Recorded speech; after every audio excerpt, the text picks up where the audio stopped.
Good morning. My name is Gail Williamson. I'm Director of the Housing Assistance Policy Division within the Office of Multifamily Housing at HUD headquarters. I'd like to welcome everyone to today's question and answer session on the Multifamily Enterprise Income Verification System. We posted a webcast back in December. It was posted on December 31st on the Enterprise Income Verification System, the latest updates. And I would like to, we did something different this time by taping it in advance so that you would have an opportunity to look at the webcast at your leisure and be able to come up with the questions that you wanted to address to us. Because you couldn't answer any questions at that time, we decided to hold a question and answer session for you today. Hopefully you've had enough time to view the EIV webcast that we posted in December and have all of your questions ready for us. We are going to actually present to you some questions that have been submitted by many of you in response to our request during that webcast for you to give us your questions so that we could ensure that those of you who had questions could get your answers during today's session. We will then open it up for live questions, either by email or by call-in, and we'll have that information available to you shortly.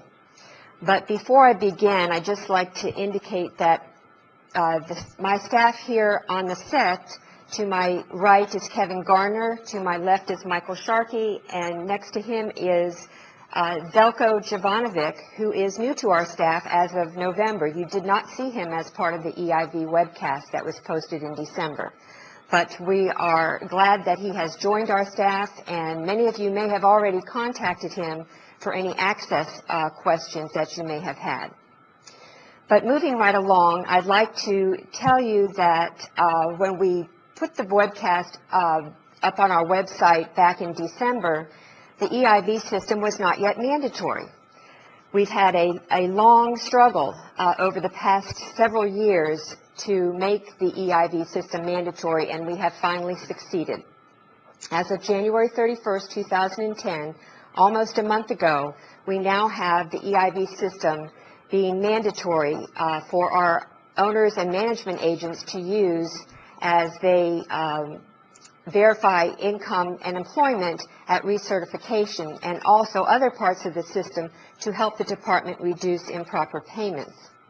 We are very excited about the fact that this is mandatory, and we hope you are as well, and we will continue to offer you the assistance that you need in order to make the EIV system successful.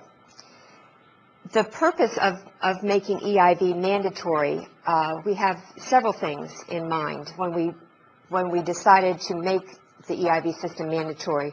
One of them was to improve the integrity of HUD's rental assistance programs. Our rental assistance programs are susceptible to fraud, waste, and abuse. And as a result, we decided that the EIV system and the effective use of the system would help to improve the integrity of those rental assistance programs and eliminate, to a great degree, the fraud, waste, and abuse in our systems. The other, in our programs, excuse me. The other is to reduce the level of improper payments. If EIV is used effectively, we feel sure that the EIV system will help us meet that goal. We also believe that the income verification process will be streamlined through your effective use of the EIV system. It will reduce considerably your administrative burden in the whole income verification process. And finally, as a result of reducing improper payments, we're going to ensure that the limited federal subsidies that we have available are provided to as many of our eligible families as possible. Eliminating improper payments is not new. You've heard us talk about this for many years. We're going on almost 9 or 10 years now. Through the RIP initiative, the Rental Housing Integrity Improvement Project initiative that came on board in about 2001. And this particular initiative has been quite successful in eliminating improper payments. we feel that the effective use of the EIV system now is going to even further assist us in reducing that level of improper payments.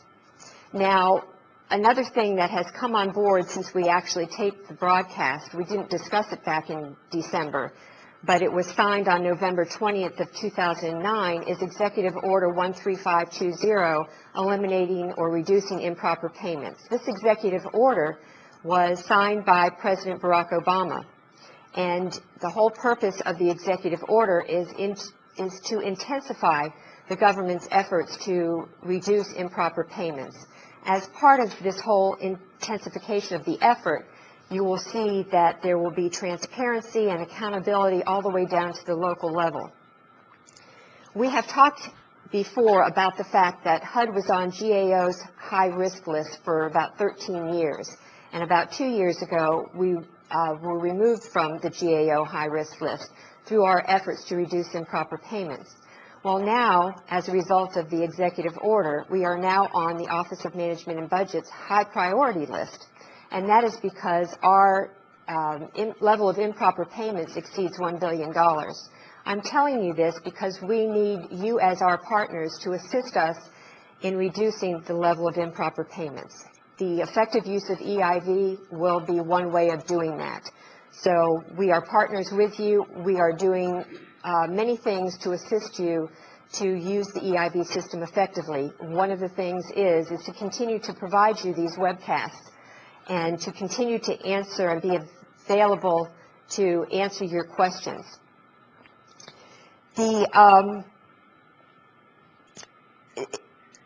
It's always best to prevent errors on the front end. And one of the things that we have provided to you is the guide to interviewing, so that you ask the right questions during your interviewing with the tenant family. So we hope that you have paid particular attention to that. It's up on our RIP website available to you.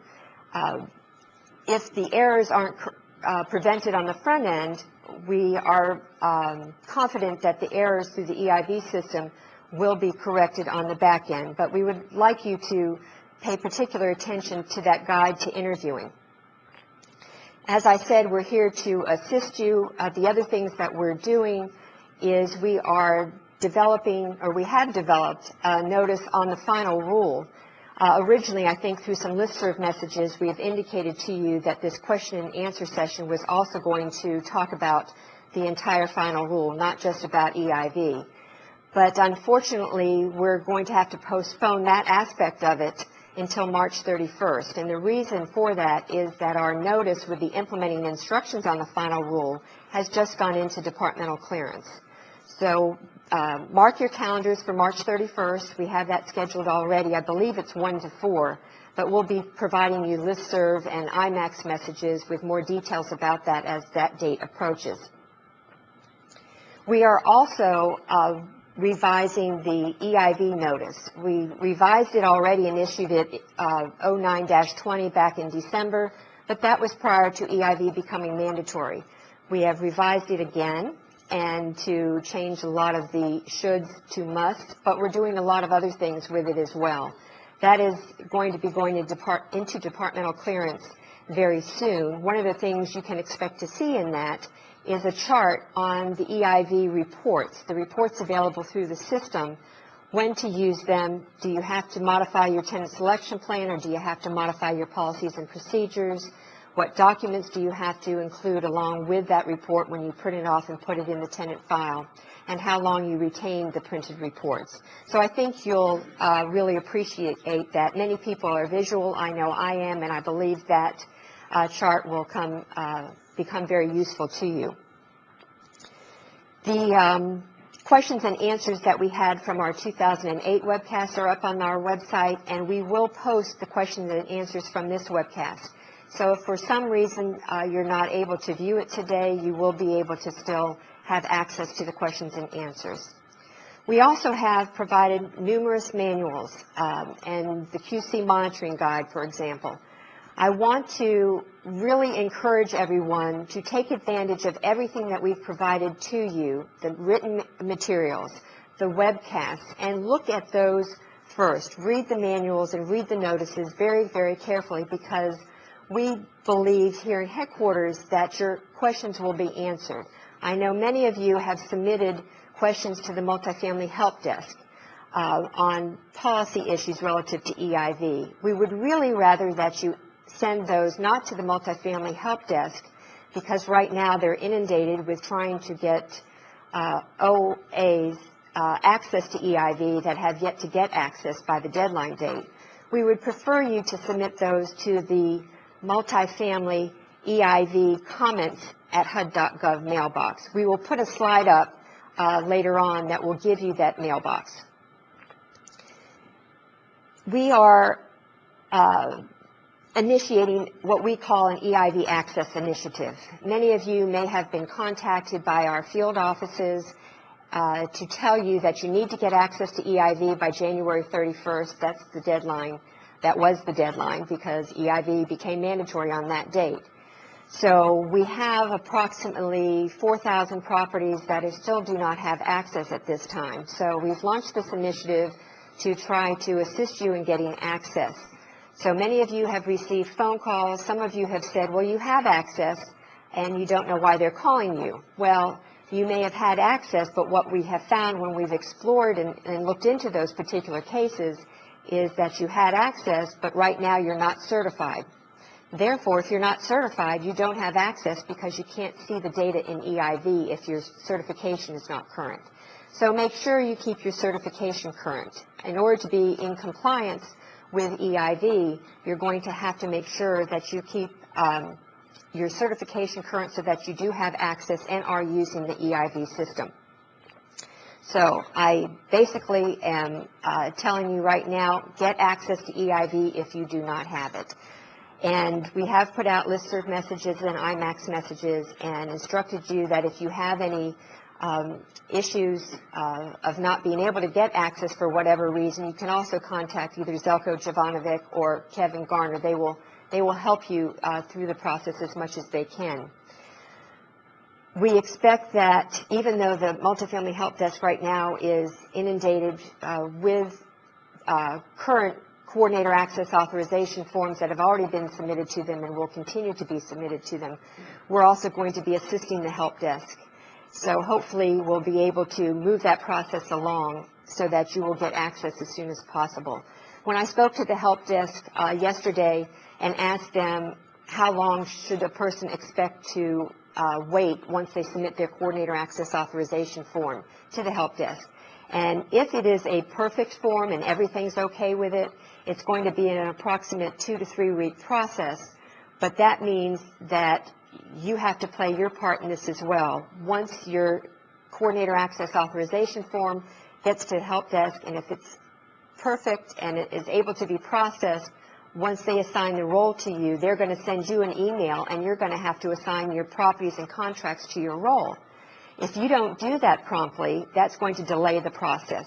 So I'm just cautioning you that once you get that email from the help desk, please take heed to that email and complete that process and do your online coordinator access authorization form as soon as possible so that they can certify you. The other initiatives that we need your assistance with that you're probably going to be hearing from our field offices soon is on the Social Security numbers. The final rule did make changes to the SSN disclosure and verification requirements, and I'm not going to go into any detail on that right now. But read the final rule if you haven't done so already, because you really need to notify your tenants and your current participants about the changes in the SSN disclosure and verification requirements. So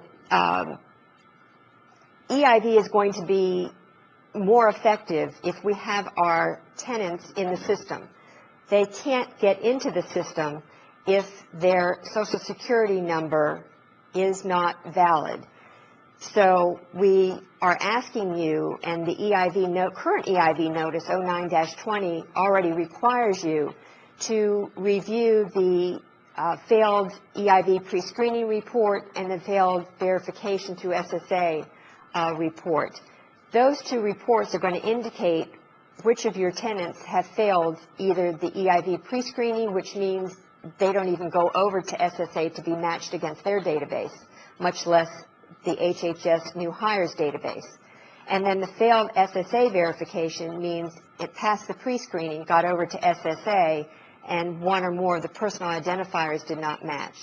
So I want you to pay particular attention to the requirement in the current notice that you need to work those monthly. We need to get our tenants in the system so it becomes the system becomes as effective as possible.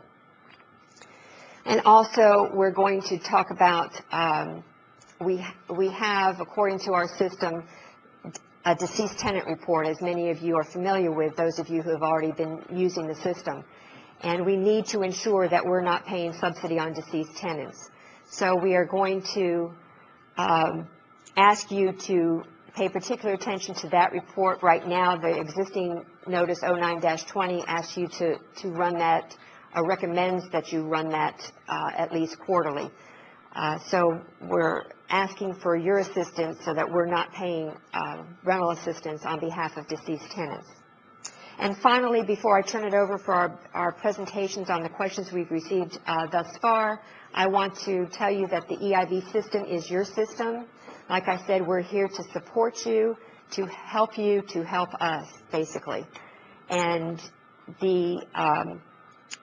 because it is your system, we need you to recommend changes to us. Once you're working in the system, I know many of you who have worked with it before it became mandatory have given us some suggestions.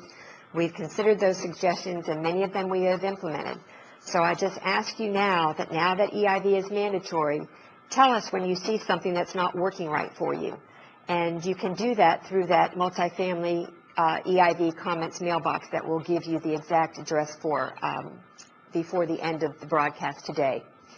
So with that, that concludes my introduction. I thank you for joining us today. I'm going to turn it over to Michael Sharkey. He's going to talk about the first questions that we have received from many of you that took the time to submit them in advance. Thank you. Thanks, Gail. As Gail alluded to earlier, we received a lot of questions regarding the final rule and the EIV reports and how often the reports must be run to satisfy HUD's requirements. Again, Notice 809-20 was issued prior to the release of the final rule. Until the next EIV notice is released, the OA is required to follow their policies and procedures for any information that they may have placed into their policies and procedures for running the EIV reports, the verification and verification reports. The income reports, according to the final rule, must be run at any, regularly scheduled recertification. The new notice will go in depth on how to document and how often to run the verification reports within the EIV system. The OA must also either have evidence of using these reports or a policy in place on how to use the reports when being reviewed.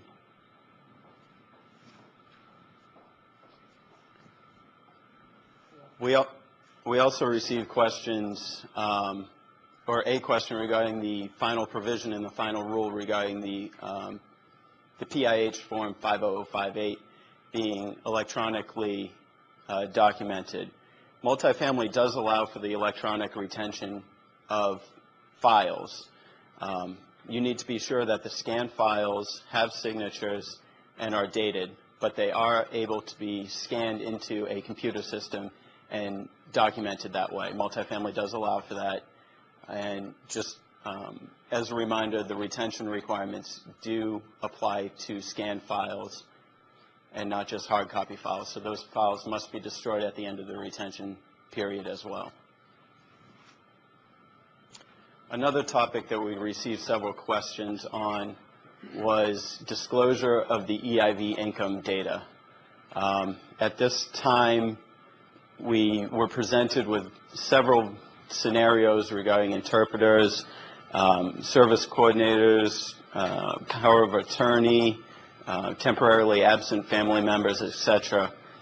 We have asked for clarification regarding these individuals, and we have not received that clarification back, but we will advise you as soon as we hear back regarding the disclosure of the EIV income data.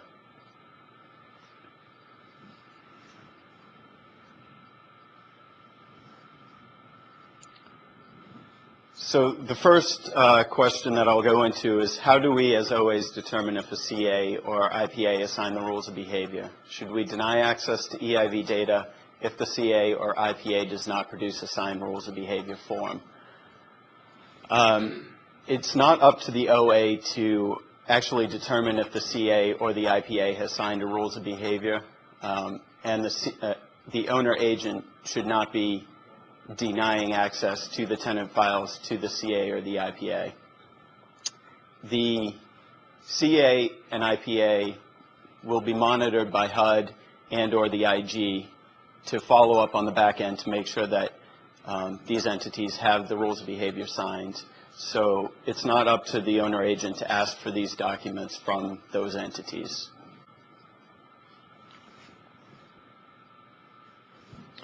Can the service coordinator view the HUD 5059 even though they are not allowed to view EIV income data? Yes. The service coordinator does have access to the 5059. They do not have access to the EIV income report that is printed out from the EIV system. Again, we have gone and asked for clarification regarding the certification document if a tenant signs a certification to allow for this. But at this time, service coordinators are not allowed to view the EIV income data reports.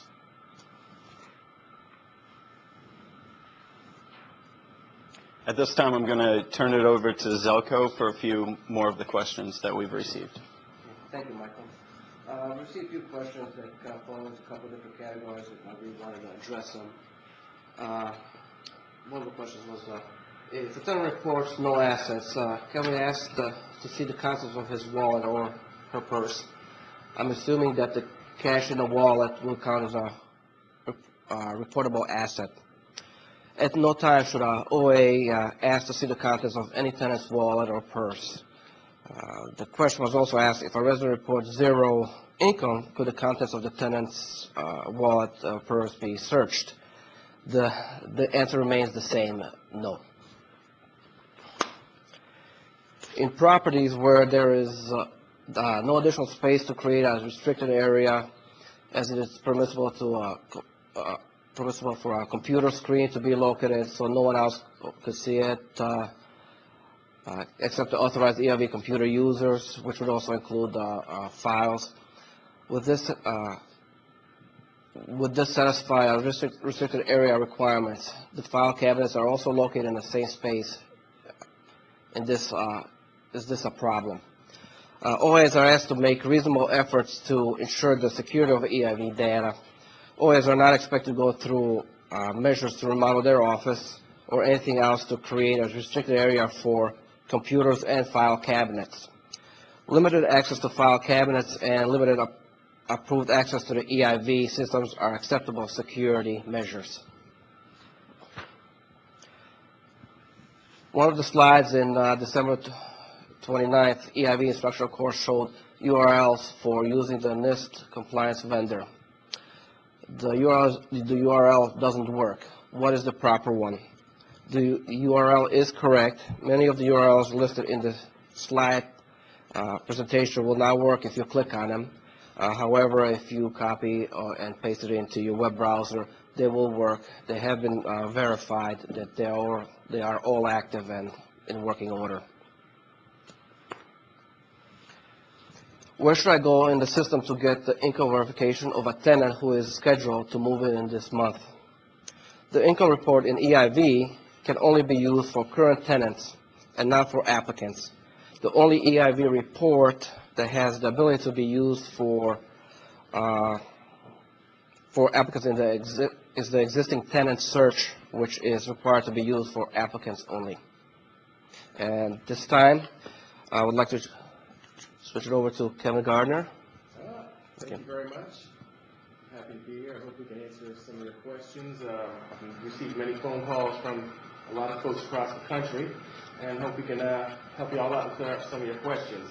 I have a few questions here that came in I'd like to give my answers to. First question, is there some way, somewhere to obtain a certificate of completion after watching the December 2009 instructional video? Well, at this time, we're not giving out certificates, but we encourage the OAs to keep records of staff that actually viewed the video. Basically, you should have maybe an EIV educational folder. That's a good idea. But we just want you all to keep track of all the educational benefits. And maybe later on down the road, there may be certificates, but not as of yet. Second question, will we find a mistake in EIV, either a social security benefits or employment, after we investigate? How do we correct this?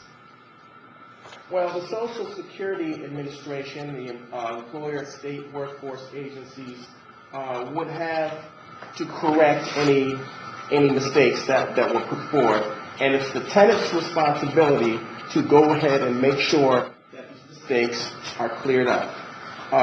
There'll be more information regarding this provided in the revised notice when it's released, and that'll be coming soon enough. But it's the tenant's responsibility to make sure that all information that's coming out of Social Security regarding them is correct. Third question, our management agent is an EIV coordinator, but they're not assigning users. Is it acceptable for an EIV coordinator himself to also be a user? Quite a few people have asked me this question, and the answer to this question is no. If you are an EIV coordinator, that's the only roles that you need. That's it. So we'd like to make sure that you understand that coordinators are always certified and recertified by the EIV help desk, and the users are always certified and recertified by the coordinators. So you can't be a coordinator and a user at the same time. And we've had people that were users that were moved up to coordinator, which is fine, and you have to apply for that and send in your CAF. But coordinator is a coordinator and a user is a user. And I also would like to say that user access forms are never to be faxed or emailed or sent to HUD or to the EIV help desk. We only, EIV help desk and HUD, we only deal with coordinators. You users, you have to see your coordinators if you need any assistance in that way. Okay, we have another question here. In the past, we have been able to unassign users, but during the webcast, we said that only the help desk can unassign user roles and or unassign properties for user roles. Has this changed, or is it incorrect? Well, like I had just mentioned before, the coordinator can assign and unassign users and properties, okay? But the HUD staff must assign coordinator roles. So just want to keep that in mind. And I'm glad these questions were brought up because we've received a lot of questions regarding that. Folks weren't sure, where they should send their UAAF. And as a matter of fact, we've received faxed copies of UAAFs right here at headquarters. So we want to make sure that you all understand that you don't have to do that. You make sure your coordinators hold on to the UAAF forms. Okay. So another question here. It says, can the EIV and U brochure be provided to the tenant on the day of his move-in? Or must it be provided prior to the applicant screening process? Well, certainly. We want the individuals, the applicants, to get this information as soon as possible. Okay? Once they're picked from the waiting list, they should get that information. We want to definitely make sure that this information is given to individuals prior to move-in. prior to move-in, so they know exactly what's going on and what they have, what their responsibilities are. So yes, absolutely. Make sure that this information is given out as soon as possible. And also, when the new notice comes out, there'll be some requirements on that, so you can look up for that when that comes out later on. Okay, another question here. When a user's or coordinator's name changes, how do we change the name in EIV? And somebody might get married or divorced, and if your name changes, that happens. But basically, this is a WAS issue, okay? WAS number, your M number, it's a WAS issue. So basically, you need to contact REAC at 888-245-4860. You want to make sure that you give them your correct name or the change, and then that's the way you would go about taking care of that. Okay. Another question here. Many coordinators and users signed up for EIV when it first began. Okay. Many original CAS and UAS have been discarded. How was this handled during an MOR? If we have an owner letter and a current CAF or UAAF, is that sufficient? Good question. Some of you old-timers remember back from July 2006 to November 2006 that we accepted the coordinator access forms here at headquarters, and then after November of 2006, the help desk opened up and they started receiving them. But basically, you can always get your initial CAF by contacting the EIV help desk. Now, we ask you that you have the approximate date of approval, so at least they know, what kind of where to find you. But you can always contact the EIV help desk, and they'll send you back the information that you may need if you're one of those folks who was initially certified after November 2006. Now, if you were in that July 2006 to November 2006 group, you can contact me or contact Zelco, and we can find that CAF for you because we have them on file here at headquarters.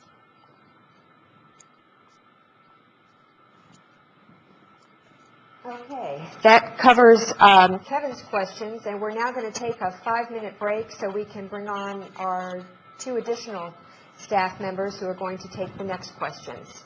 So if you'll just bear with us for just a couple of minutes, we'll be back on the air. Thank you. Thank you.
Welcome back to our question and answer session on the multifamily EIV system.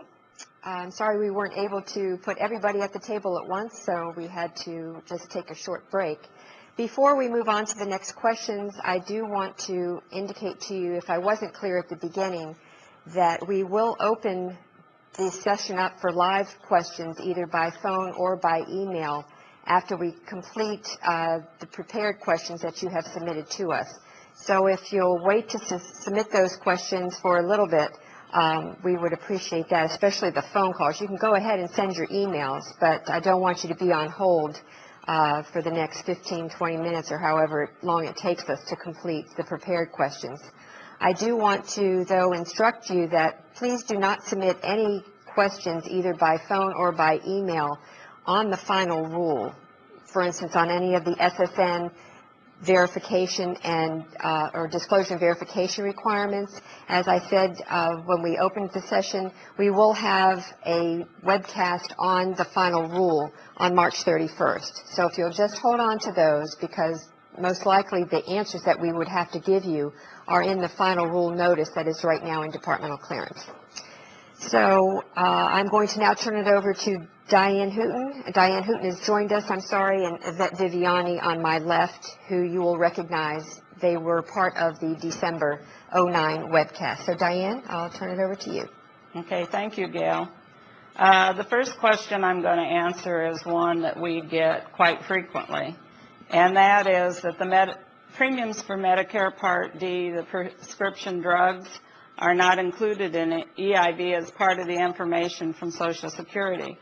Can HUD's matching agreement with Social Security be modified to obtain the Part D premiums?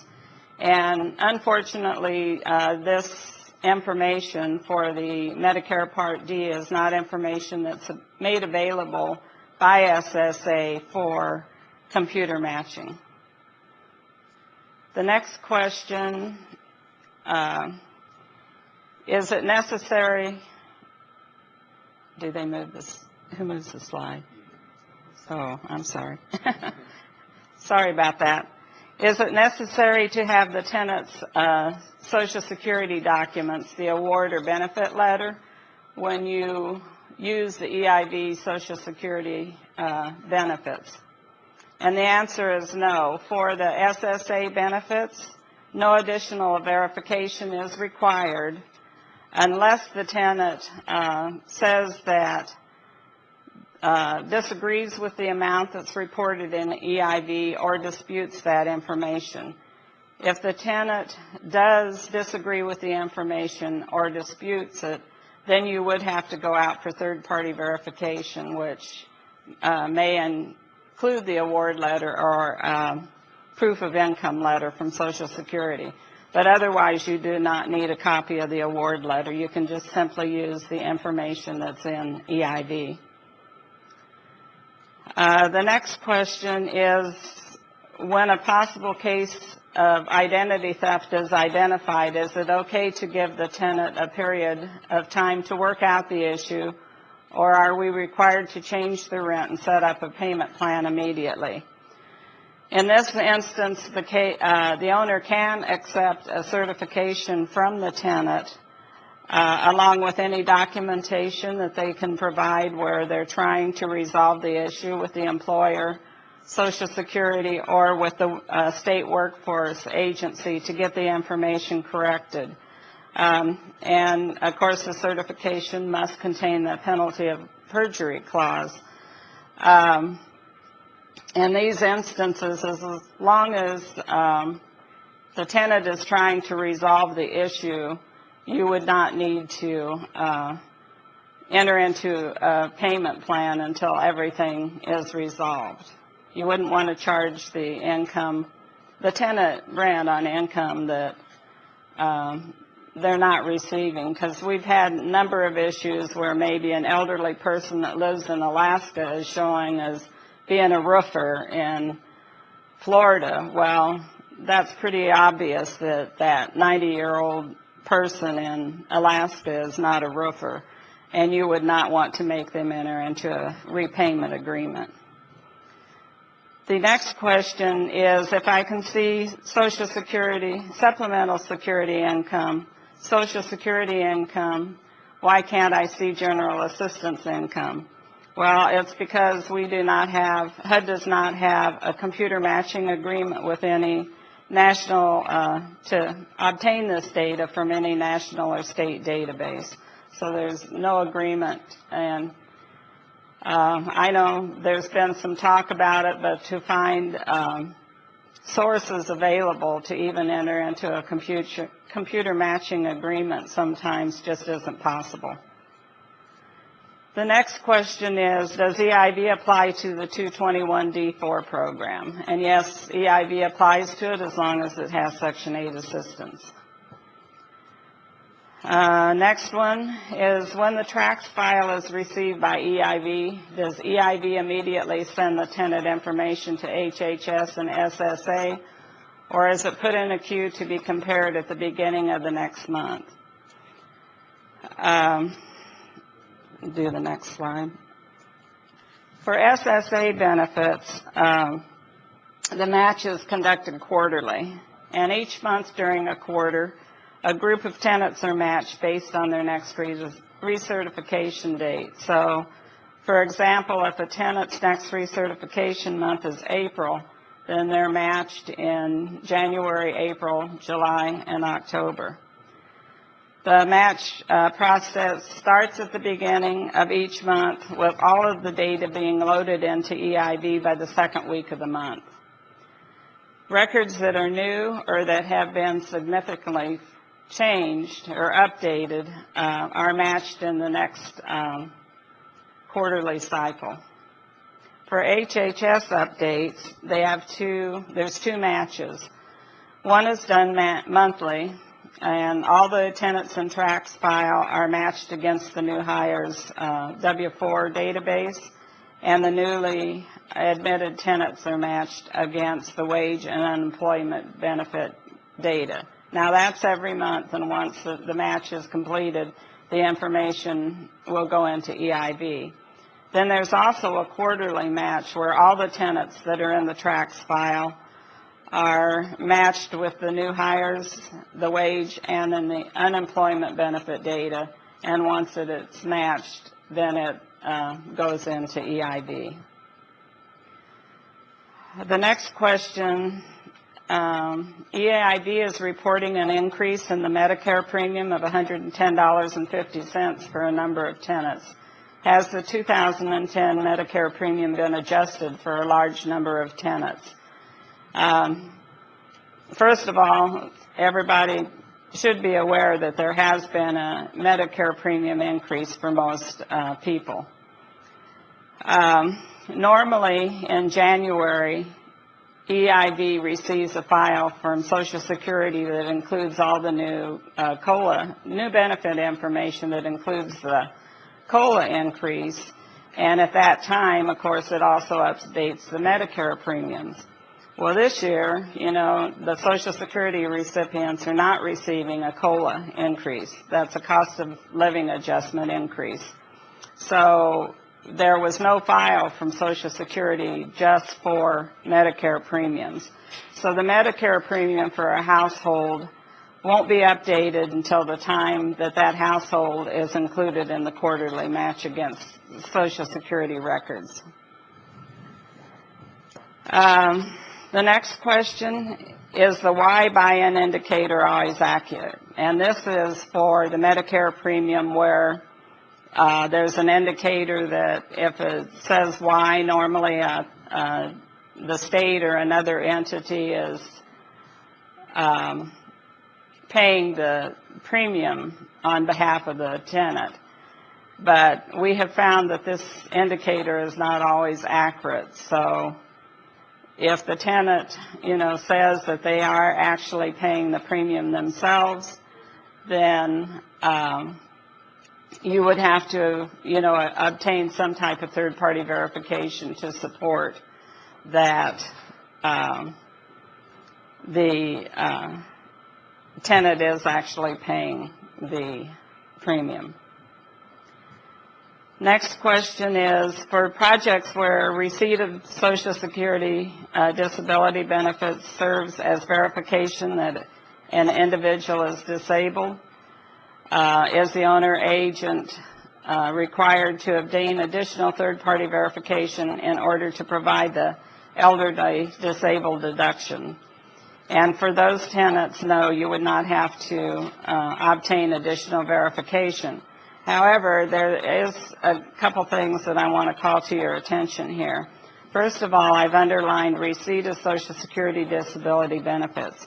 That is the key for these particular programs that can use the benefits received by the tenant to support that the individual is disabled. You must not use, if you're familiar with EIV data, the very last thing in the section on Social Security benefits is a indicator of whether the individual is disabled or not. It's a disabled status field. You must not use that field to determine whether somebody is disabled for the HUD programs. And again, I remind you, you want to go back to the handbook, because even the receipt of Social Security disability benefits does not apply to all of our programs. The last question is that one of the slides in the December 2009 instructional course says that you always use the gross benefits paid amount and annualize it. However, for the ICFMR projects, the tenants that live in these facilities have a personal allowance, and that personal allowance, according to the handbook, must be not be included in the tenant's income, and the person wants to know if those special procedures are still in effect, or have they been eliminated with the use of EIV. And these procedures are still in effect. The owner agent must deduct the personal allowance that the tenant gives from the gross benefits paid when they're calculating income for these tenants. And with that, I would like to turn it over to Yvette. Thank you, Brenda. Next, we have several questions on the income discrepancy report. Our first question reads, when there's an income discrepancy report for a tenant and we are unable to obtain third-party verification and we have documented our efforts, can the wage income reported in EIV be used as third-party verification if the tenant agrees with the income amounts provided in EIV? The answer to that would be yes, and that would be only if the OA has successfully documented the traditional means of third-party verification in the file. That be whether it's a written verification, their attempts to obtain written verification, any telephone calls, logs, even tenant documentation provided. So with that documentation in the file, they can use the income to establish and calculate the tenant income for the purposes of the 5-9. Now, should an OA do that, they will need to obtain a self-certification form from the tenant acknowledging that they agree that that income in the EIV system at that time is correct. Our next question, in order to avoid a MOR finding, we ask for clarification of the must-resolve income discrepancies. What is required of the OA when the income discrepancy is not legitimate? The OA must document the tenant file with all of the efforts that they have taken to resolve income discrepancies.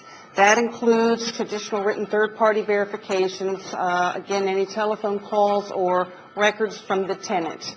If it has been established that the income, in fact, such as the case that Diane described earlier, does not belong to the tenant, just make sure that that documentation you have in the file does show that you've established that connection.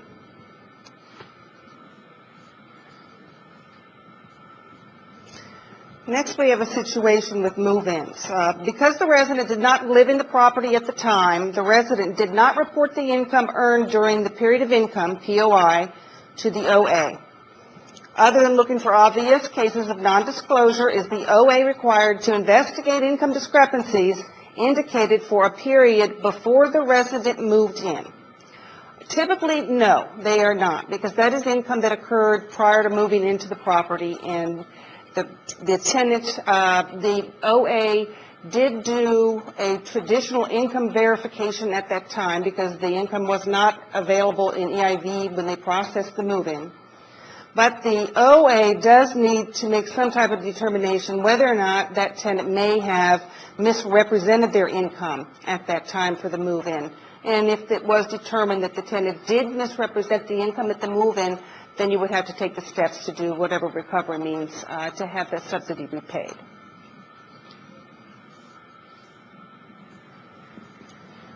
Our next question involves mass certifications. When a site has many annual certs in a particular month, or mass certs, these are the annual certifications, adding a huge amount of time to analyze every discrepancy and process several progressive retroactive recertifications at the same time is extremely burdensome. Can the OA resolve these discrepancies after completing the AR?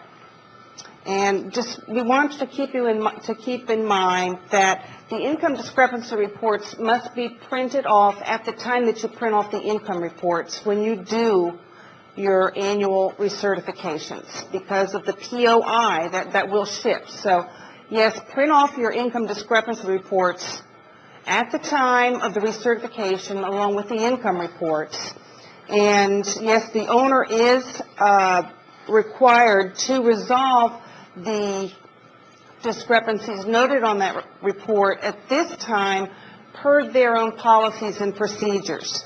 There will be, in the revised EIV notice, more specific information with regards on how to resolve these discrepancies, and at that time it will pretty much go through all of the steps and processes you'll need to do to document those.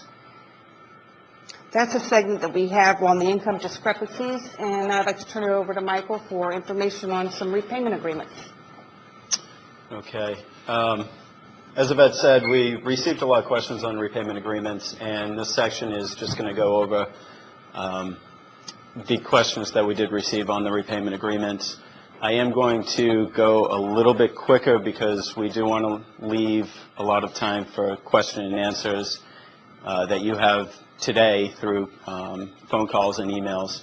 So jumping right into the first question, with regard to a subsidy repayment agreement, what should an OA do if a tenant skips out? Is HUD considering some type of central reporting mechanism to report skip-outs, outstanding subsidy monies owed, and how should an OA report to a contract administrator that subsidy monies have not been entirely repaid? At this time, there's no method to track if a resident skips out on the repayment agreement, and the OA has no obligation to actually report the repayment agreements that have not been paid to any contract administrators. The OA is, however, required to pursue the tenant for unpaid rent in accordance with the lease requirements and Chapter 8 of HUD Handbook 4350.3 Rev 1. Next question, if a tenant previously underreported income but is now receiving zero income and so is unable to repay, should the OA forgive the debt, postpone the debt, or evict the tenant for non-payment of rent? In this situation, the repayment agreement should be postponed due to the tenant's inability to repay the debt owed. The repayment agreement should be resumed as soon as the tenant's income increases and they come back in for that interim recertification. HUD does not allow the debt to be forgiven. So in this sense, it should be postponed and not forgiven. This is a question we receive a lot. The current Form 9887 is only going to go back 5 years. What if when the employment verification comes back and it states they began working at the place of employment 8 years ago, and we have 5.9s and 9887s all the way back to for the full 8 years? Do we go back 8 years or just 5 years? As an OA, you may only recapture for 5 years because that's the period that the current 9887 is covering. If you do feel that the tenant committed fraud, then you can pursue the tenant as described again in Chapter 8 of HUD 4350.3, Rev 1, and the Notice H09-20 also speaks about that. The next question is, an owner authorized to retroactively collect on the portion of the repayment agreement after they have already included the manual adjustment prior to the voucher? This may occur if the costs are known the next month and reported the repayment agreement on the previous month. Yes, the adjustment is permitted, but just as a reminder, the OA must maintain records of the actual expenses incurred to HUD or billed to HUD, and that way when the repayment agreement is reviewed, if it happens to be picked to be reviewed, that documentation will be there. When setting up a repayment plan, this person who asked the question was not clear on the 40% rule that was discussed in the presentation. Is the 40% based on the TTP or the actual tenant rent? And the 40% is actually made up the tenant rent plus the repayment agreement. These two amounts, when combined, must not be greater than 40% of the actual income earned. So that's where the 40% is coming from. And again, that's a may. If the tenant wishes to go above that 40% for the repayment agreement, that is allowed. It just cannot be enforced to force the tenant to go over the 40%.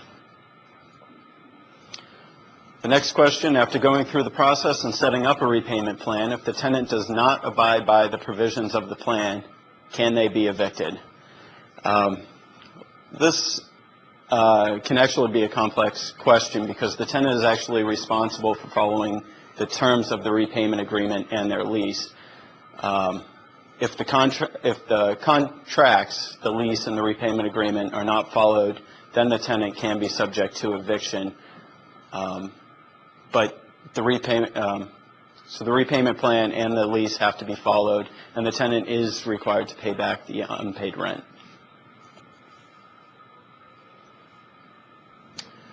Next question, there will be various cases where tenants fail to comply with their repayment agreements. How is the OA expected to track the voucher adjustments when repayments may be sporadic?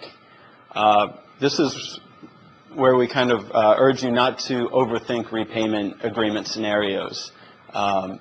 If as an OA you receive a payment, put that payment on the voucher. If you don't receive a payment, then you can't put the payment on the voucher because you didn't receive it. And the OA does not have an obligation to report the repayment agreements that have not been repaid. The next question, if there is an increase in the household income and the tenant refuses to renegotiate the repayment agreement, can the OA terminate assistance and/or tenancy? This was actually the question that I thought a few slides back we were getting at. This is the OA and the tenant are, again, required to follow the terms of the repayment agreement. If the repayment agreement actually states that the agreement will be renegotiated, then when the household income increases, then that repayment agreement doesn't or can be renegotiated as long as it's stated in the contract, in the repayment agreement. If the repayment agreement does not mention renegotiations, then both parties who executed the contract, or all parties if it's more than two parties, would have to agree to renegotiate the agreement. The tenant cannot be forced to renegotiate if it's not in the repayment agreement. So we want to emphasize that point, that the terms of the contract do have to be followed. So now for our last section regarding management and occupancy reviews, Yvette will take over for that. Thank you, Michael. Yes, we've got several questions on the management and occupancy reviews. Okay, I'll move a little bit quick as well, so to afford you opportunities to call in with your questions. First question is basically, will it be an MOR finding if when I go in to do a recertification on a tenant and in the EIV system it states There is no active 5-9 in tracts. Will it be an MOR finding? Well, that will depend upon why there is no active 5-9 in tracts. So the owner agent will have to investigate and determine why the certification in tracts is inactive. Because remember, when you transmit to tracts and the cert goes active, only then does it get uploaded into EIV. So the OA is responsible for determining why the cert in tracts is inactive. Now, should they need assistance in determining this, if they're unable to figure out why, versus, I transmitted correctly and I just cannot determine why this cert is saying that it's inactive in tracts, what you'll need to do is email the EIV_comments mailbox with the question, with the property, contract number, the tenant's name, and the specific cert that's involved that is sitting inactive in tracts. Next question, in the December 2009 EIV webcast, it was stated the CA should review OA policies and procedures when conducting an MOR. It would be very helpful if you would provide a list of topics required in those policies and procedures. The new housing notice, EIV notice, that will be coming out shortly will go into some detail on those requirements and topics that are to be included into the owner agent's policies and procedures. Our next question, will there be a way in the system for the OA to tell if the OA is using the EIV reports on a quarterly basis, monthly basis, etc., or do I have to look at logs when I go out on site? No, there is no way through the EIV system to tell how often and what reports the OA is using for the recertifications or throughout the whole process. It is evident, though, you'll find that when you look at the verification reports, and if you have discrepant data on your multiple subsidy reports or your deceased tenant report, your verification reports, and you go on site and, you will ask, what are your efforts to clear these items, you will be able to tell if the owner agent is using these reports at this time. Same with the income reports. When you go on site and you're into the tenant files, looking at the recertifications, you need to be seeing the income report and the income discrepancy report and any other documentation related to doing the recertification income process attached to that cert. So absent that information, it would be pretty well summarized that it's possible the OA is not using EIV for the certifications. The notice will have, when it comes out, a lot of specific information on when these reports are to be used and how they are to be used and maintained on site. The next question is, if the OA ran a discrepancy report at the last recertification, can a contract administrator, say halfway through the year from that certification, run another income discrepancy report and require or ask the OA to resolve the discrepancy on that report? No, not if it's not in the OA's policies and procedures to do so. And then also be mindful with these income discrepancy reports, if you're pulling them off, say 6-8 months after the actual certification, the POI will have changed possibly significantly from the time that the initial income discrimination report was printed off when the recertification was completed.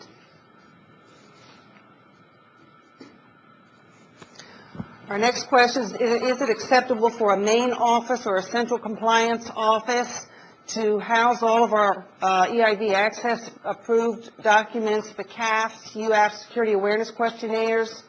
When there's an MOR, send copies of those documents to the site? Absolutely. But please be mindful. We get a lot of emails in that these are coming late to the site. I know that the PBCAs and the other contract administrators are sending out with their addendum A's, telling the OAs to have those available at the time of the management occupancy review, because if they're not there, when they show up, that will be a situation that they're going to contact the EIV_alert, multifamily_alert mailbox and report that those documents are not there for review. So keep that in mind. As with other items going on with the MOR, it's when they show up, the information must be there at that time. Next question is, how do I document that there is no income discrepancy for a tenant for the purposes of an MOR? Well, as indicated earlier, when you run your income report, go and run your income discrepancy report as well. And at this time, we do recognize that on the income discrepancy reports, if there is no discrepancy and you print that report off, it will not contain a specific tenant's name on the report. So we are doing some enhancements so that that name will be included in the future. But for the time being, go ahead and print off the income discrepancy report. At the same time you do the income report, the dates will match and maybe some other identifying information at the bottom. And you can certainly write the tenant's name across it and so forth. But do have that printed off and attached to the recertification documentation. Our next question actually has to do with the verification.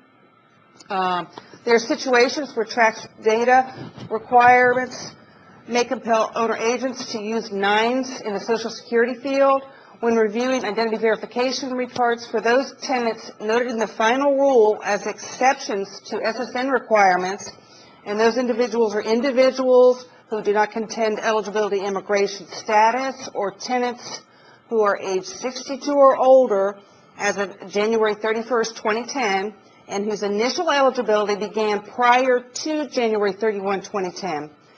Can the OA document the file once and explain the discrepancy and then ignore the error in the future? Yes, this is acceptable to go ahead and document the file, that these individuals are exempt, subject to the final rule, and you may want to include in there under what provision that they would be exempt for. Finally, we have a few miscellaneous questions that have come in that really didn't slip in anywhere, so we'll go over these quickly. If someone, this is actually a question that we had earlier, and we wanted to, I guess, go over it again because they requested further clarification on this one. If someone has, in fact, stolen a resident's name and Social Security number, can the owner agent take a picture of the resident and send it to the employer to verify the identity? That's A. B, drop by the place of employment and ask to speak to the employee to see if it's the same person.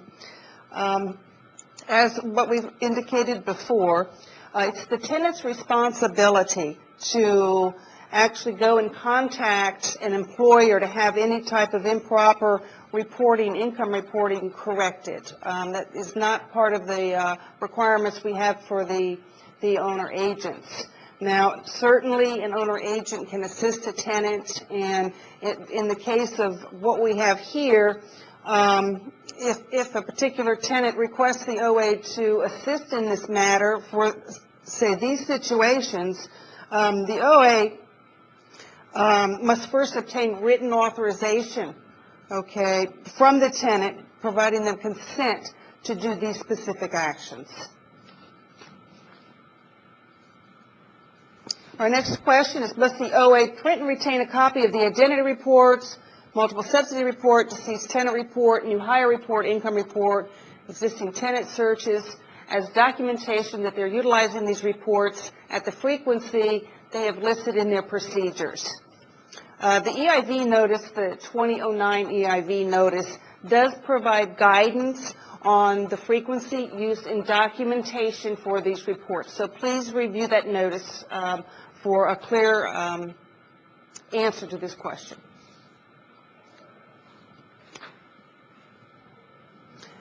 Our next question is, we have a tenant where we sent in an April 1st annual certification to Trax, but the tenant died in March.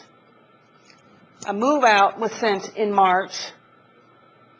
We continue to see the tenant on the deceased tenant report and the failed verification report every month.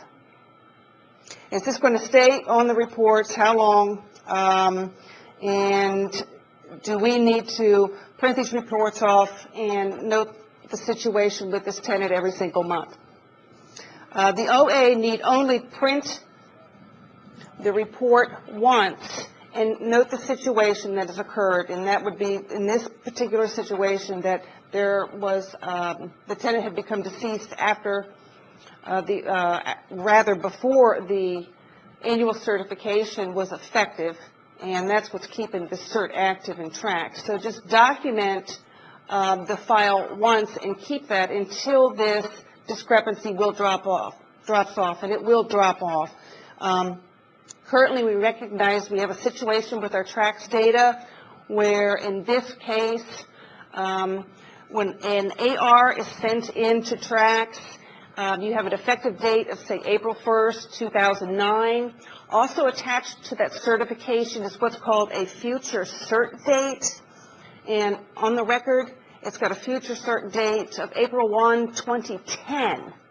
So tracks is keeping that record active until 15 months after this April 1, 2009 date. So that is an active cert in there, even though right now you're transmitting a move out or a termination cert.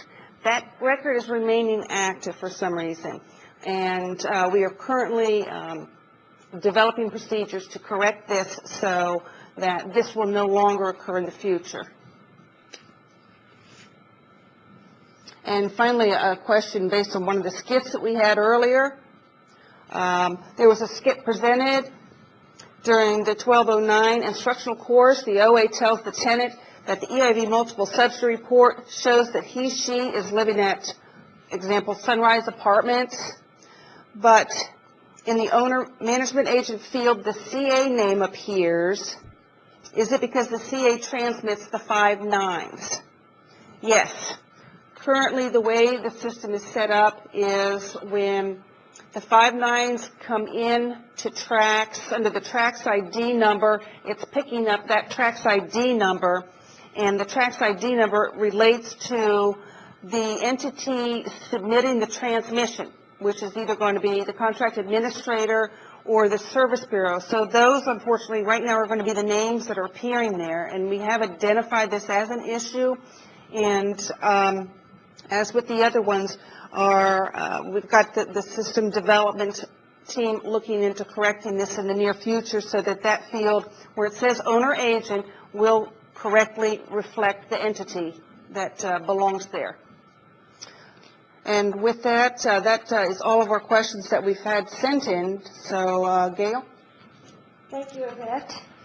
As you can see, we have opened up our session now for live questions, either by email or by telephone.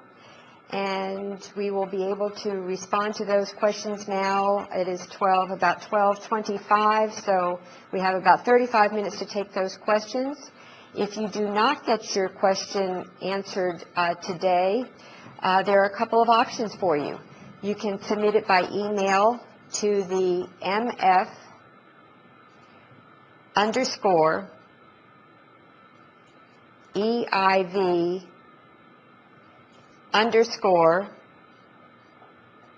COMMENTS,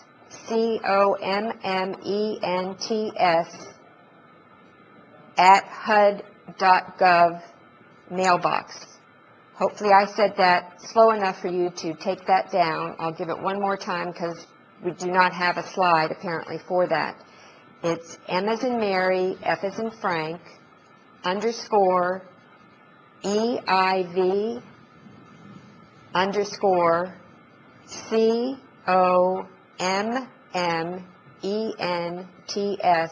@HUD.gov.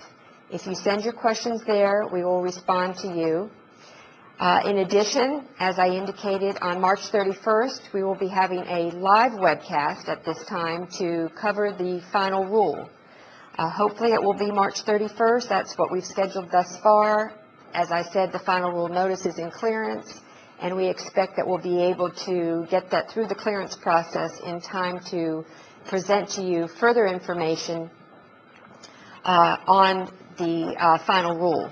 So you could also tune into that on March 31st and ask your questions there as well. So please note that we will be receptive to your questions and get to them as quickly as we possibly can. First, we're going to take the email question. EIV Public Housing has access to the debts termination system. When will multifamily EIV have access to this? At this time, we do not have any specific plans to have a debts termination system or module as part of multifamily's EIV system. We're considering it, but we don't have any specific plans for it at this time. We do have, I didn't mention to you before, but we have 2 releases a year for the EIV system, one in April, one in November. If you watched the December webcast, you would have known that. And what I have heard for the November release right now, basically it's going to be a maintenance release, which means anything, or excuse me, a fix release, anything to fix anything that's wrong with the system, as opposed to enhancements. But that may change over the next few months. So in terms of timing for that, right now I said we're considering it. So even if we decided to go ahead with it, it will probably be at least 6 months to a year if we should decide to do the same thing as the EIV Public Housing EIV portion of the system. Okay, we're going to take a phone call next. Caller, if we have the phone call.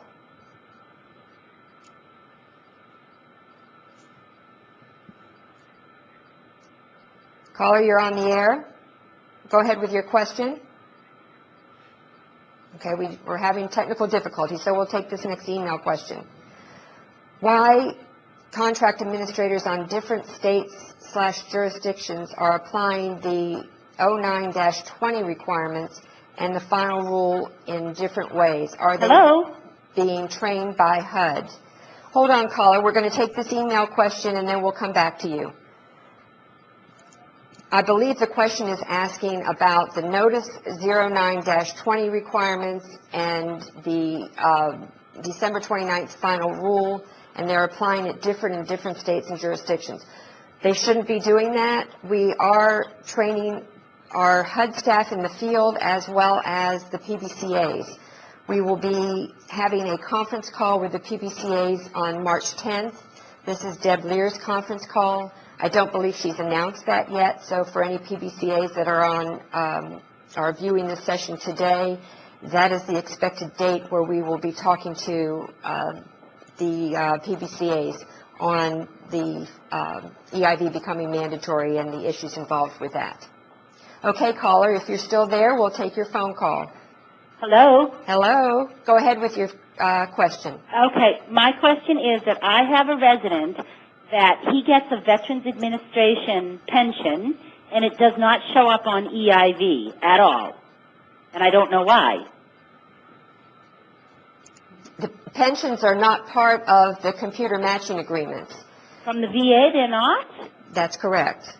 Oh, I did not know that. So we get that information as third party, but I expected it on the EIV. You'll have to go traditional third party on that. I will, okay. Yes. Thank you. The computer matching agreements we have are with the Social Security Administration, and that we get the Social Security, Supplemental Security Income, and the dual entitlement and disability status.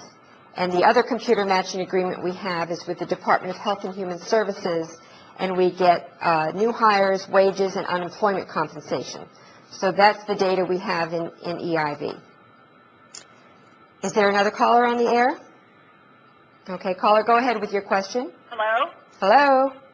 My question is that everyone in your office who has access to the tenant file, even such as a part-time employee, they don't do any of the recertifications, they don't process 5-9s or anything.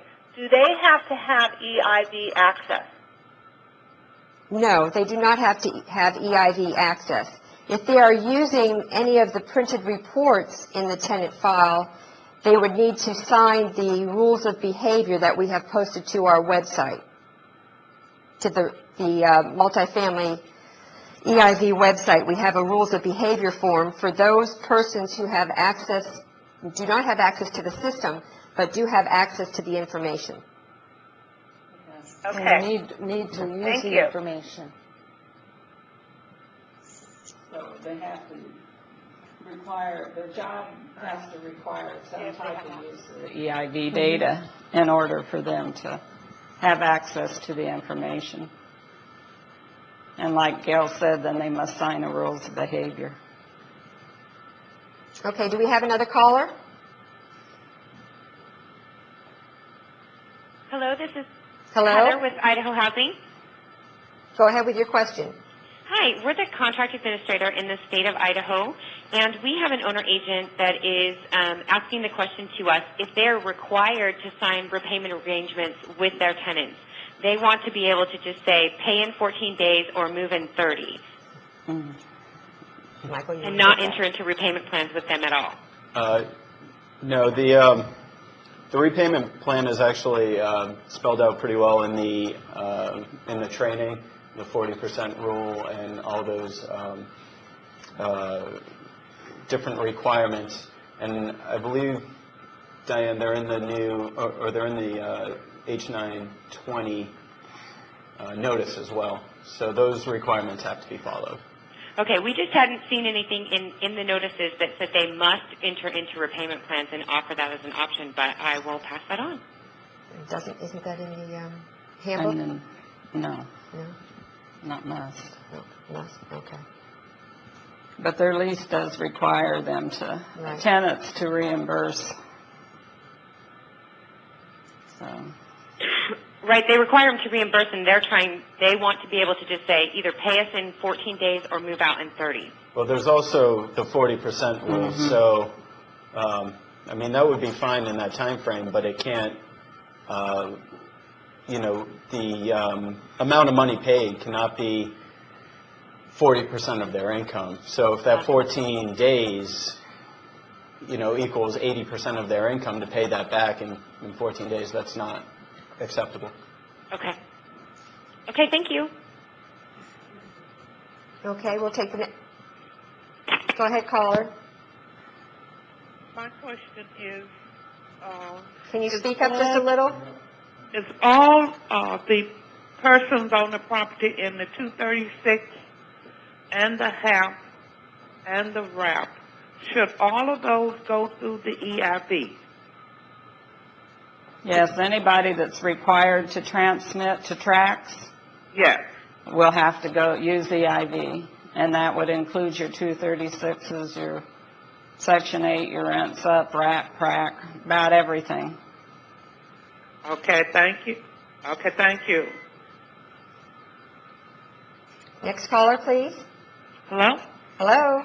Hi, yes, I'm calling, and I'm wondering if at some point HUD is going to do regional trainings live instead of just always on the web.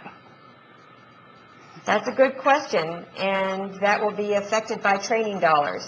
Okay. So we don't have any specific plans right now to come out and do, for instance, like I refer to as a dog and pony show. But certainly, if we get a lot of requests for that and we have training dollars to do that, we will try to meet the need.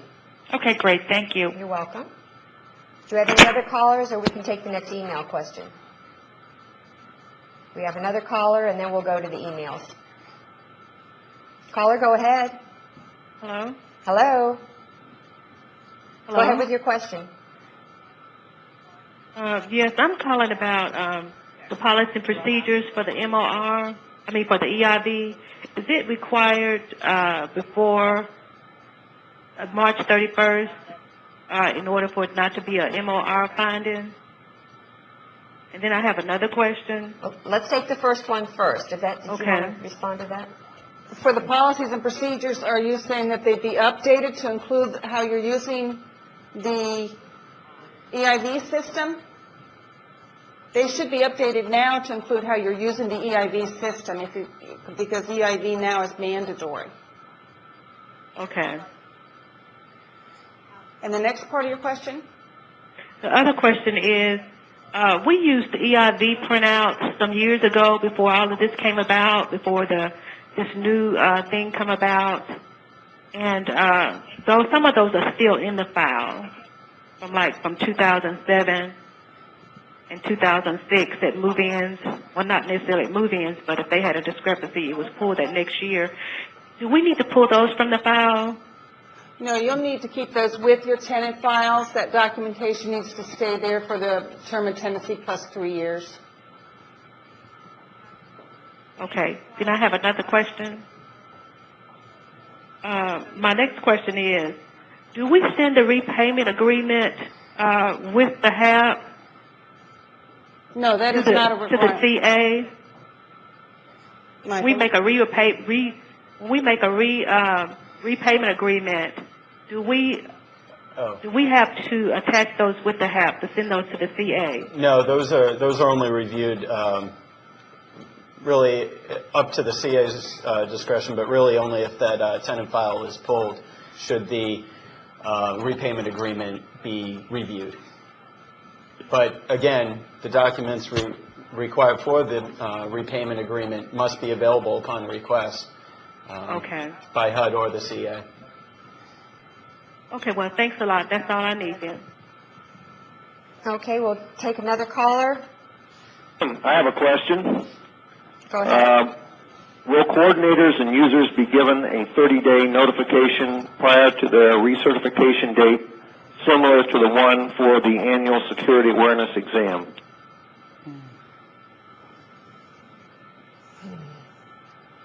Currently, we don't have that in place.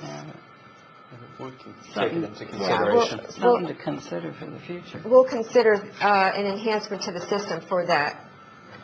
And the other thing, are coordinators and users given a 30-day grace period for submitting their recertification? For instance, if the recertification is due in January, do they have until the end of February to submit? There is a 30-day grace period. And coordinators, just so everyone is aware, coordinators have to be recertified annually, and users, the requirement for the recertification has been relaxed as of September of 2009. They used to have to be recertified quarterly. They now have to be recertified biannually, twice a year. Okay, and when a new user logs into EIV for the first time, will they be asked to take the online security awareness quiz? Yes.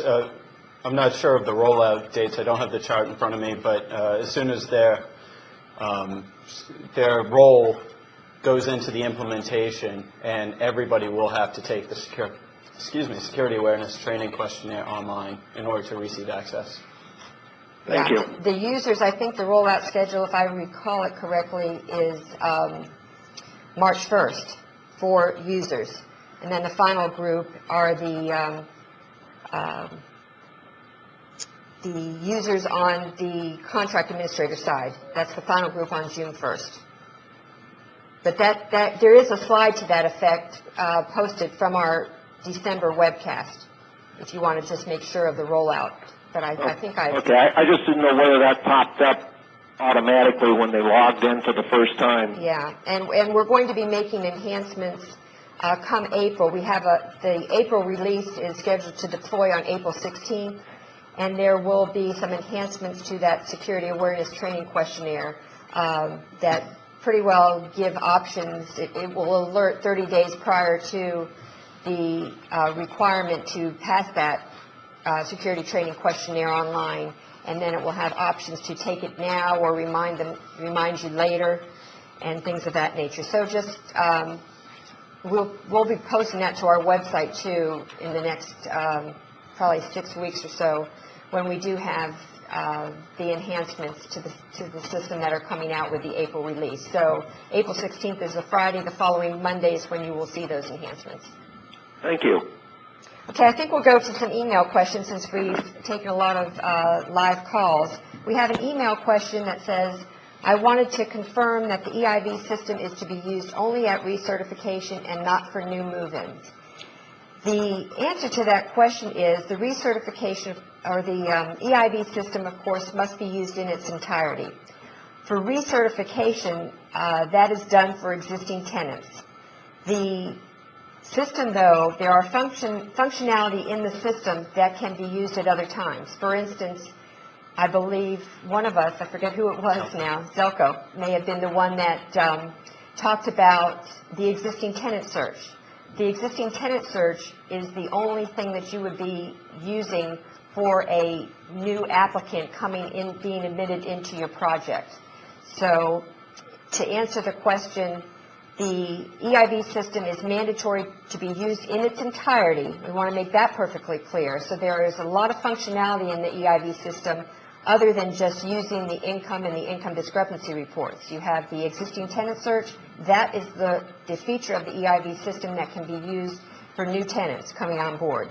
The other features, the other functionality in the system, the multiple subsidy report, the deceased tenant report, and the verification reports, all of the EIV system must be used. That's what the final rule said. So hopefully that clarifies that question.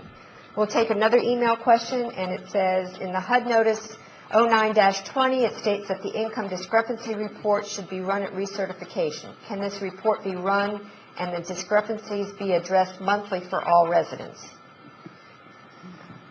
Do you want to address that? If it's in your if it's in your policies and procedures that you want to pull that report and work it on a monthly basis, you can do so, but you need to be mindful of the point of income, period of income rather, and that's going to be shifting away because it's going to be reflective. The period of income, when you pull that at recertification, is going to relate to the 5/9 that's listed on the discrepancy report. So as you start going months and months into the future, you're moving away. So you're not going to be comparing apples to apples anymore, same periods of time. So you're probably going to have greater discrepancies as you move away from that recertification date. So if you need to take the time or you want to take the time and look at that, I think it might be best served, or you might find it beneficial to use the new hires report on a monthly basis, because that's going to show all your new hire information. So that can be considered as well. The discrepancy report is actually tied to that income report. So if you're not using the income report, the discrepancy report's really going to be kind of useless to you, because the discrepancy that's reported is tied to that income report. So you're only required to use the income report for third-party verification at the time of recertification. So again, I want to emphasize that when you print the income report, if there's an income discrepancy, you want to print it off at the very same time, because they're tied together. I think one further note, Diane, we might say is we know that there is a practice for a lot of owner agents to quarterly do verifications or call some tenants in that have zero income, and you could look at these reports for those tenants if it's in your policies and procedures, and of course if you would need to do that for that entire tenant population of zero incomers on your site. Right, and what Yvette's getting at is, I just wanted to emphasize the fact that whatever's in your policies and procedures, you want to make sure that you treat all of your tenants consistently. We don't use the EIV system to basically select out any tenant to go after them. So the EIV system, whatever's in your policies and procedures, has to be consistently used for all tenants. We have another email question. I have a tenant that is receiving subsidy, but she's not in the EIV. I double-checked her Social Security number, and it's correct. What can I do to add her? Who wants to address that one? Well, the Social Security number, first of all, run the identity verification test, the failed pre-screening, and the failed verification test to make sure that it actually, the Social Security number matched up and got sent to SSA, and if it did not match up with SSA, it would not come down into EIV. So that's the first place to check. Another thing is if it got sent to EIV, and, if it got sent to Social Security and it's awaiting Social Security to verify, that may also be a situation. So you want to check right above the link for the failed verification and failed pre-screening tests. Right above it, there might be an indicator that some of your tenants have not been verified by SSA yet. If all of that happens and she's not in that, one of those three places, then the Social Security number needs to be verified with Social Security Administration. And keep in mind that the last name and the date of birth could also be wrong in that situation, so you need to check those as well. I also want to make sure that their TRAX transmission took and that they actually have an active cert in TRAX, because if it's not active in TRAX, it's not going to go to EIV. That's correct. Right. Okay, we'll take another caller now. We're going to switch to a live phone call. Caller, go ahead with your question. Hello? Hello, go ahead with your question. Yes, hi. Good afternoon. Thank you. First of all, let me just say thanks for all that you have done and continue to do with regard to EIV. This has been very helpful and productive. You're welcome. I just need to I have a question answered about doing training with people for the security awareness questionnaire. Prior to right now, we've been doing it in hard copy, and now that they are going to be doing this online, they have to fill out this questionnaire and the UAAF. And how will that be done online? Do they do the UAAF first? And if they do that, they have to sign off that they have done the questionnaire. A little bit. We are actually in the process of automating this entire situation that you've just described. But for the purposes of completing the UAAF, that would be when the tenant, it's the paper copy, when the tenant, rather the user, is applying for EIV access to a coordinator for the first time. They need to follow the instructions provided on the UAAF, and that would include going through the security awareness training. Okay, so first-time users, I guess that's my question. First-time user applicants are still doing it through hard copy? They'll need to go through the security awareness training questionnaire online in order to see the EIV data. So during this transition period, they will have to take it. So I guess, and check the box, and then they will have to take the questionnaire in order to get into EIV. And that's kind of what we're trying to make sure that they do. But right now, the security training questionnaire is going to be automated. So it's a little bit of a time lapse here with getting the new form approved, and then the system has already been implemented. All right, and if I was accurate in what I said in terms of the users, those with an HSU role, they will be coming online on Monday in terms of having to take the EIV Security Awareness Training Questionnaire in the system, getting 90% of the questions correct in order to then move into the system and access any information. The EIV questionnaire will then, it's available online to be printed for a year, I believe. However, if your user is accessing EIV after March 1st, you obviously know they've had to pass the test. Right, but if they don't have an MID number yet because they are just applying for user access for the first time, right? How would they be doing this online? Well, they I guess I'm a little confused. But you can't get Sorry. You can't give them access to EIV until they have an MID number. So, so that's at the point now. If they're submitting a user access authorization form to you, they even can't submit that form to you until they have an MID number.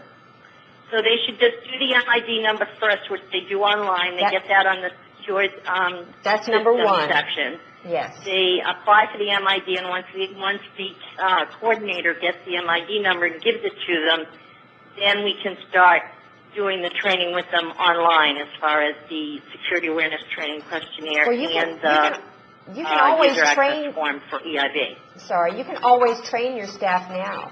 You don't have Oh, yeah, to. we've been doing that. Right. Been doing that since last May. Okay. But it's been in a classroom setting with hard copy forms. Sure. And trying to, coordinate this to be doing this so that people, can see it online now is the struggle how to coordinate that. Uh-huh. Well, the If first, they, again, if they don't have that, if they haven't done the security awareness training questionnaire, they can't do the UAAF. So that's a little bit of the dilemma.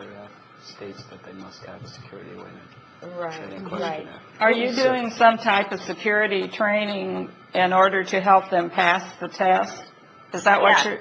Yes, they're getting covered on the Privacy Act. They're getting covered on all of the security measures, technical, administrative, and all of that. They're getting covered on all of that. But, to then go to the security awareness training questionnaire online, not sure whether or not they're going to pass with a 90% rate, if you don't know pretty much what is being covered. Go ahead. If they're taking the test online to get in, if they're past the implementation, because I know which box you're talking about. It says confirm that the user has taken the security awareness training questionnaire. Correct. You can check that because if they're past the rollout stage, they will be taking that. If they don't pass, they won't get in. So until this transitional period is over, just check that box that they will be taking it, and the UAAF will be okay. Just to go back, you're training your staff. So is your concern really that you don't know what's going to be on that online test in order what to train your staff on? Is that the issue? Yes, I would say so, because, you just don't, the staff is, anxious and nervous about, passing, so you want to give them as much of the information during the training to say, okay, these are things you need to focus on that'll come up on the questionnaire. I think, the security awareness questionnaire also, it varies. The questions vary. The whole training you can provide, but the training that we provided in 2008 and 2009, that covers every question that's in the security awareness training questionnaire. Does the security guide that's posted pretty well cover everything? No, the 2008 and 2009 trainings are the ones that you want to view for your security awareness training. So currently the security awareness training questionnaire that we've downloaded and used as the questionnaire, do you think it's going to be changed dramatically as far as the questions? The online questionnaire changes. The hard copy does not change. Okay, so the online... The questions rotate. Okay, so then that goes back. Is there any way that HUD can provide some, topics, so that folks have a sense of what would be on the questionnaire? Yes, that was provided in the 2008 and 2009 EIV trainings. That's where the questions were formulated. So go ahead and view those. And then online, there's a link for the correct answers that will give you the specific area of those presentations to see the correct answers. But, okay. All right. Thank you for your time. Okay, thank you. We need to move on. We only have 4.5 minutes left. And do we have any more phone calls? Okay, we'll take one phone call and then we'll move to the next email question. Go ahead, caller. Hello? Hello. Go ahead with your question. Yes, hi. My question is, if a tenant is paying back an overpayment to Social Security for the next 3 years till 2013, and they're paying it through a garnishment, when I'm calculating their income, do we calculate it using the gross amount or the net amount minus the garnishment? I know in the 4350 it tells you to use the net, but on this class it said something about using gross. Diane, do you want to take that? I think it's the gross, isn't it, minus the garnishment? I believe so. Yeah. It's the gross minus the garnishment. It's the gross minus the garnishment. Right. So you're using the net. Maybe, because the net could have other things in it. Right. Well, if you have a letter I have a letter from Social Security stating that this is how much they're taking out and what's going into his,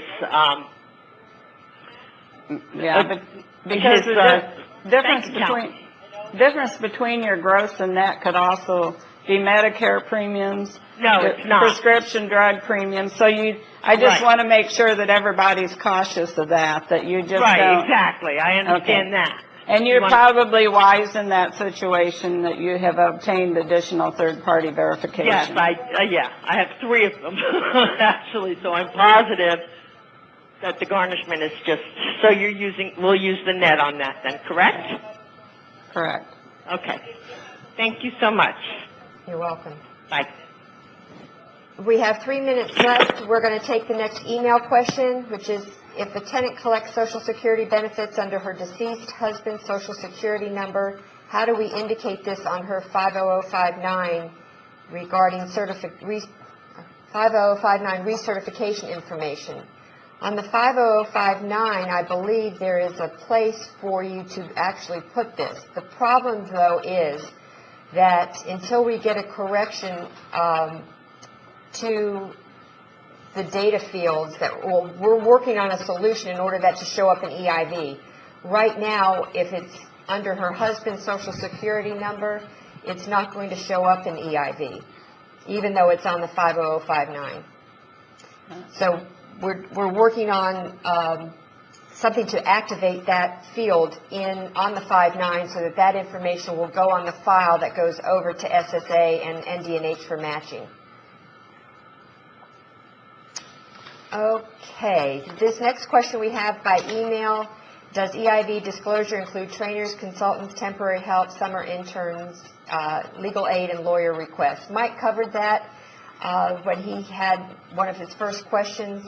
We are presenting these issues, or these different scenarios, to the Department of Health and Human Services for clarification, so that they can advise us in terms of redisclosure. And the reason we went to the Department of Health and Human Services is because that's who we have the computer matching agreement with for the wages, the new hires, and the unemployment compensation. There are specific aspects or requirements in the computer matching agreement, and they have to run these scenarios by their legal department and respond to us. It's going to be a couple of weeks before we have an answer, but we will have it as part of our posted Q's and A's, and it will also be included in our revised EIV notice.